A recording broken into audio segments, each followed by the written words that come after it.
Hi dears, welcome back to my channel. അപ്പോൾ എല്ലാവർക്കും സുഖമാണെന്ന് വിശ്വസിക്കുന്നു. അപ്പോൾ ഇന്നത്തെ വീഡിയോ എന്ന് വെച്ചാൽ ഒരു half day in my life ചെയ്യാമെന്ന് വിചാരിച്ചേട്ടോ. അപ്പോൾ എല്ലായിടത്തും ഇപ്പോൾ മഴയൊക്കെ അല്ലേ, അപ്പോൾ ആകെ ഒരു ഇതാണ്. നിങ്ങളൊക്കെ സേഫായിട്ട് ഇരിക്കുന്ന ഗൈസ്. അപ്പോൾ ഞങ്ങളിവിടെ ട്രിവാൻഡ്രത്താണ്. വലിയ കുഴപ്പമില്ല, എന്നാലും അറിയാൻ വയ്യ, ഇപ്പോഴത്തെ മഴ അങ്ങനെയാണല്ലോ. അപ്പോൾ രാവിലെ ഇതുപോലെ അപ്പവും ഗ്രീൻ പീസ് കറിയാണ് കേട്ടോ കഴിച്ചിട്ടുണ്ടായിരുന്നത്. പിന്നെ കുറച്ച് മീനുണ്ടായിരുന്നു, ഒരു കുട്ടി ചൂര, നമ്മളിവിടെ ചൂര എന്ന് പറയും.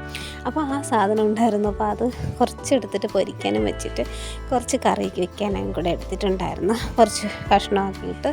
പിന്നെ കപ്പയും നമ്മൾ വെക്കുന്നുണ്ട്. പിന്നെ പച്ചക്കറി കിട്ടിയിട്ടുണ്ടായിരുന്നു കേട്ടോ.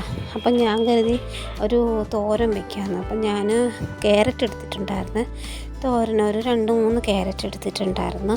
അപ്പോൾ അത് കുറച്ച് കടുവൊക്കെ ഇട്ട് ഇതാക്കിയിട്ട് കുറച്ച് കറിവേപ്പിലൊക്കെ ഇട്ടിട്ട് ഒന്ന് തോരൻ വയ്ക്കാൻ എല്ലാവർക്കും അറിയാമായിരിക്കുമല്ലോ.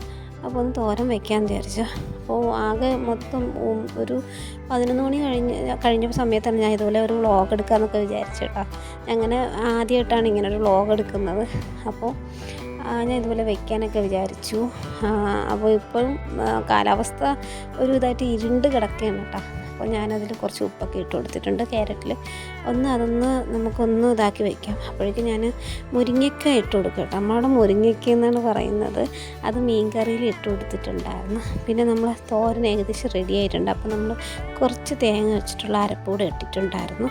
അപ്പോൾ അതും കൂടെ ഇട്ട് നല്ല രീതിയിലൊന്ന് മിക്സ് ചെയ്ത് കൊടുക്കാണ്ട്, അതിൻ്റെ പച്ചമണം മാറിയിട്ട് മിക്സ് ചെയ്ത് കൊടുത്തിട്ടുണ്ടായിരുന്നു. പിന്നെ നമ്മൾ റൂമൊക്കെ ഒന്ന് വൃത്തിയാക്കാൻ വിചാരിച്ചിട്ടോ, മഴയൊക്കെ അല്ലേ. അപ്പോൾ ഒന്ന് ഇതാക്കിയിട്ട് കർട്ടനൊക്കെ ഒന്ന് മാറ്റി, ഒന്ന് പൊടിയൊക്കെ പിടിച്ച് കിടപ്പുണ്ടായിരുന്നു. അപ്പോൾ ഒന്ന് ജനലൊക്കെ തുറന്നിട്ട് വൃത്തിയാക്കാൻ വിചാരിച്ചു. എന്നും ചെയ്യുന്ന പരിപാടിയല്ല, ആഴ്ചയിൽ ഒരു ദിവസമൊക്കെ ഇങ്ങനെ ചെയ്യുന്നത്. സാധാരണ ഞാൻ ജനലിങ്ങനെ മഴ ഒക്കെ ആയതുകൊണ്ട് ഒരാഴ്ചയായിട്ട് നല്ല മഴയായിരുന്നു, പിന്നെ തുറക്കാറില്ല, കാരണം ഭയങ്കര തണുപ്പൊക്കെ ആയിട്ട്. അപ്പോൾ ഇന്നൊന്ന് വിചാരിച്ചു ഒന്ന് വൃത്തിയാക്കാൻ എന്ന് വിചാരിച്ചു. പിന്നെ നിങ്ങളെ കൂടെ കാണിക്കാമെന്ന് വിചാരിച്ചു വൃത്തിയാക്കുന്നതൊക്കെ. അപ്പോൾ ബെഡ്ഷീറ്റ് മാറ്റുന്നത് എന്നും മാറ്റാറൊന്നുമില്ല, ഒരു 4 ദിവസം കൂടുമ്പോഴൊക്കെയാണ് ബെഡ്ഷീറ്റൊക്കെ മാറ്റാറുള്ളത്. അപ്പോൾ അതും കൂടെ ഒക്കെ ഒന്ന് മാറ്റാമെന്ന് വിചാരിച്ചു. അങ്ങനെ അതൊക്കെ എടുത്ത് മാറ്റുകയാണ്. വേറൊന്ന് നല്ല ബെഡ്ഷീറ്റൊക്കെ ഇട്ടൊന്ന് വിരിക്കും. ഇത് തന്നെ 4 ദിവസത്തോളം ഞാൻ ഇട്ടിരിക്കും. ശരിക്കും വലിയ ടാസ്ക്കാണ് കേട്ടോ. ഇതിൻ്റെ ചെറിയ ബെഡാണെങ്കിൽ നമുക്കിങ്ങനെ വിരിച്ചതാക്കാം. അപ്പോൾ 2 ബെഡാകുമ്പോൾ കയറി വിരിക്കുന്നത് വലിയ ടാസ്ക്കാണ് എനിക്ക്. അപ്പോൾ ഞാനിത് 4 ദിവസത്തിൽ കൂടുതലൊക്കെ ഞാൻ ചെയ്യാറുള്ളൂ. ഇത് ഭയങ്കര മടിയുള്ളൊരു പണിയാണ്.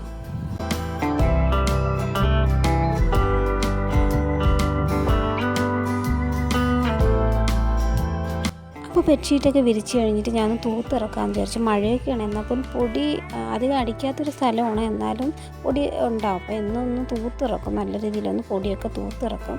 പിന്നെ മഴക്കാലമൊക്കെ ആയതുകൊണ്ട് തന്നെ തുണിയൊന്നും നമ്മൾ ഉണക്കി എടുത്തിട്ട് പോലും നന്നായിട്ട് ഉണങ്ങിയിട്ടില്ല. അപ്പോൾ മഴയൊക്കെ അല്ലേ, അപ്പോൾ അതിൻ്റെ ആ ഒരു ഇത് കൊണ്ടായിരിക്കും, തണുപ്പൊക്കെ കൊണ്ട് ഒന്ന് ചെറിയൊരു വെയിൽ പോലും കിട്ടാനില്ല. അപ്പോൾ തന്നെ സമയം 1 മണി അടുപ്പിച്ചൊക്കെ ആയിട്ടുണ്ട്, എന്നിട്ടും മഴയ്ക്കൊന്നും ഒരു കുറവുമില്ല.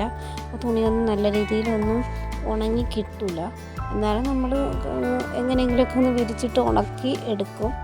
അപ്പോൾ അങ്ങനെ ഞാൻ കുറച്ച് തുണിയൊക്കെ ഒന്ന് ഇതാക്കി എടുക്കുകയാണ് കേട്ടോ. അപ്പോൾ ഇതാണ് നമ്മുടെ അവസ്ഥ. ഒരു മഴ പെയ്തുകൊണ്ടേയിരിക്കുന്നു, വലിയ രീതിയിലല്ല, എന്നാലും ചെറിയ ഒരു ഇതിൽ മഴ ഇങ്ങനെ പെയ്തുകൊണ്ടേയിരിക്കുകയാണ്.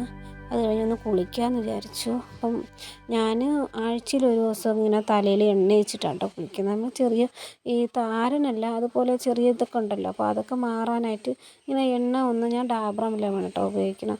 ഡാബ്രമിൻ്റെ നല്ല ഇതാണ്, എനിക്ക് നല്ല ഇതായിട്ട് തന്നെ തോന്നിയിട്ടുള്ളത്. നമ്മൾ കാച്ചി എണ്ണ ഞാൻ ഉണ്ടാക്കാത്ത സമയത്ത് ഞാൻ ഡാബ്രമിലാണ് സ്ഥിരമായിട്ട് യൂസ് ചെയ്യുന്നത്. അപ്പോൾ ഞാൻ സ്കാൽപ്പിൽ മൊത്തത്തിലൊന്ന് തേച്ച് കൊടുത്തിട്ടുണ്ട്. എന്നിട്ട് ഒന്ന് ചെറുതായിട്ടൊന്ന് മസാജ് ചെയ്ത് കൊടുക്കണം കേട്ടോ.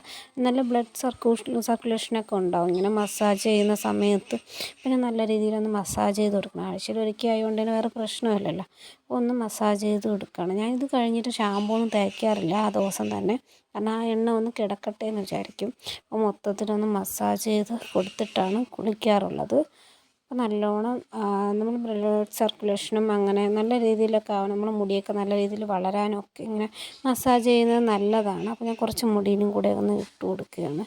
അപ്പം ഒരു എണ്ണമയത്തിന് കിടക്കട്ടെ എന്ന് വിചാരിച്ചു മുടി. അപ്പോൾ അങ്ങനെ മൊത്തത്തിലൊന്ന് ചെയ്തിട്ടൊന്ന് ഇതാക്കി കൊടുക്കുകയാണ്. അപ്പോൾ നമ്മൾ കുളിയൊക്കെ കഴിഞ്ഞു, ചോറ് കഴിക്കാൻ പോകണം. അപ്പോൾ ഇതൊക്കെ നമ്മളെ കറികൾ. ഞാൻ കപ്പയും വെച്ചിട്ടുണ്ടായിരുന്നു. അപ്പോൾ നമ്മളിതുപോലെ ചോറ് കഴിക്കാം കേട്ടോ. അപ്പോൾ എൻ്റെ വ്ളോഗ് ഇഷ്ടപ്പെടുകയാണെങ്കിൽ നമ്മളെ ചാനലൊന്ന് കയറി സബ്സ്ക്രൈബ് ചെയ്യണം. നിങ്ങൾക്ക് ഇത്തരം വ്ളോഗ്സൊക്കെ ഇഷ്ടമാണെങ്കിൽ ഒന്ന് ലൈക്ക് ചെയ്യണം കേട്ടോ ചാനൽ, പിന്നെ ഒന്ന് സബ്സ്ക്രൈബ് ചെയ്യണം. അപ്പോൾ എല്ലാവർക്കും ഗുഡ് ബൈ. അപ്പോൾ നമുക്ക് അടുത്ത വീഡിയോയിൽ കാണാം. Okay dears.